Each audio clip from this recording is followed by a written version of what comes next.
పితా పుత్ర పవిత్రాత్మ నామమున ఆమేన్.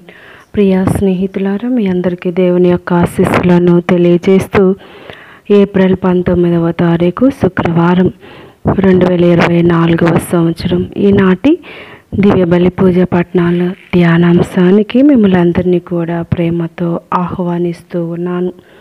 అపోస్తుల కార్యములు 9వ అధ్యాయము 1వ వచనం నుండి 20వ వచనం వరకు, యోహాను సువార్త 6వ అధ్యాయము 52వ వచనం నుండి 59వ వచనం వరకు. అంతటా యూదులు ఒకరితో ఒకరు, మనము భుజించుటకు ఈయన తన శరీరమునిట్లు ఇవ్వగలడు అని వాదించుకొనసాగిరి. యేసు వారికి, మీరు మనుష్య కుమారుని శరీరమును భుజించి ఆయన రక్తమును త్రాగిననే తప్ప మీలో జీవం ఉండదని మీతో నిశ్చయముగా చెప్పుచున్నాను. నా శరీరమును భుజించి నా రక్తమును పానం చేయువాడు నిత్య జీవము పొందును.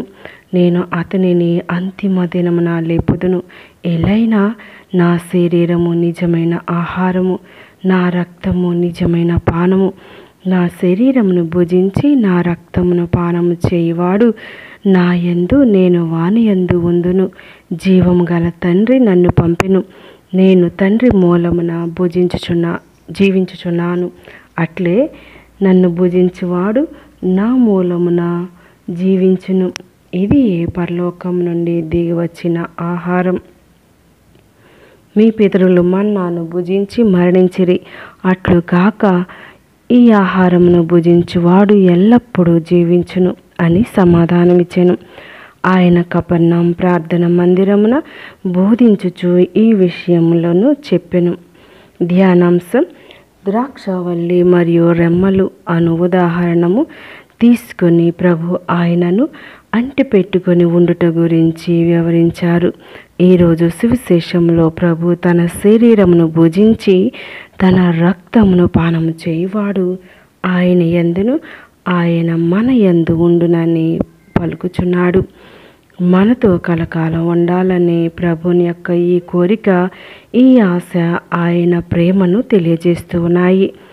ఏదోను తోటలో ప్రతిరోజు యావే దేవుడు మానవునితో ముచ్చటించేవారు. తన ప్రేమలో తన సృష్టిని నిలుపుకోవాలని ఆశించే ఆ దేవుని ప్రేమ ఎంత గొప్పది. నేను కలకాలం మీతో ఉంటాను అని ప్రభు దివ్య సప్రసాదంను స్థాపించారు. దివ్య సప్రసాదం ద్వారా ఆయన జీవం మనలో ప్రవేశించి ఆయనను అంటిపెట్టుకుని ఉండే విధంగా చేస్తుంది. ఆయన నుండి విడిపోయినట్లయితే మనలో జీవం ఉండదు, మనం ఎండిపోతాం. ప్రభువా, మీ శరీరమును భుజించి మీ వలన జీవించే భాగ్యాన్ని మాకు ప్రసాదించమని వేడుకుందాం.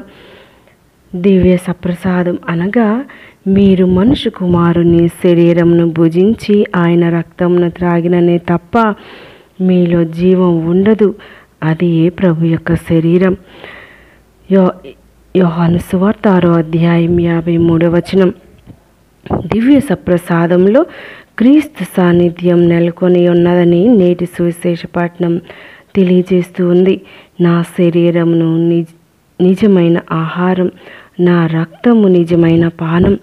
నా శరీరమును భుజించి నా రక్తమును పానం చేయువాడు నా యందును, నేను వాని యందు ఉందును అని ప్రభు పలుకుతూ ఉన్నాడు. యోహాను సువార్త 6వ అధ్యాయం 55, 56 వచనములు. దివ్య సప్రసాదం యొక్క ప్రభావములు 4. 1. నిత్య జీవం. నా శరీరమును భుజించి నా రక్తము పానము చేయువాడు నిత్య జీవం పొందును. నేను అతనిని అంతిమ దినమున లేపుదును.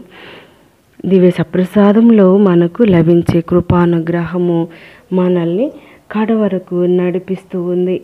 పౌష్టిక ఆహారం ఏ విధంగా అయితే మనకు బలాన్ని, మంచి ఆరోగ్యాన్ని ఇస్తుందో, దివ్య సప్రసాదం కూడా దైవ జీవమును అనగా దేవునిలో ఐక్యతను ప్రసాదించినంత వరకు, శాశ్వత జీవం ఇచ్చినంత వరకు ఈ భోజన ప్రభావం ఏ మాత్రము ఆగిపోదు. 2. పునరుత్థానం. పై వచనాన్ని మనం పరిశీలిస్తే, భక్తి విశ్వాసాలతో దివ్య సప్రసాదాన్ని స్వీకరించేవారు నిత్య జీవాన్ని పొందుకుంటారని ప్రభు వాగ్దానం చేసి ఉన్నారు. దేవునితో బస చేయబడిన మహిమ కొరకు ఆయన మరణాంతరం పునరుత్థాన మహిమతో మనలను లేవనెత్తి పరలోక బహుమానమైన నీతి కిరీటం మనకు అందించు వరకు ఆ దివ్య భోజనం మనలో తన ప్రభావాన్ని చూపిస్తూనే ఉంటుంది. ప్రభువుతో సహవాసం. నా శరీరమును భుజించి నా రక్తమును పానం చేయువాడు నా యందు నేను వాని యందు ఉందును. యోహాను సువార్త 6వ అధ్యాయం 56వ వచనం. దివ్య సప్రసాదం రూపాంతరం చెందుతుంది. దివ్య సప్రసాద రూపంలో క్రీస్తు మన హృదయంలోనికి వచ్చిన తరువాత మనము ఆయనతో ఏకమవుతూ ఉన్నాం.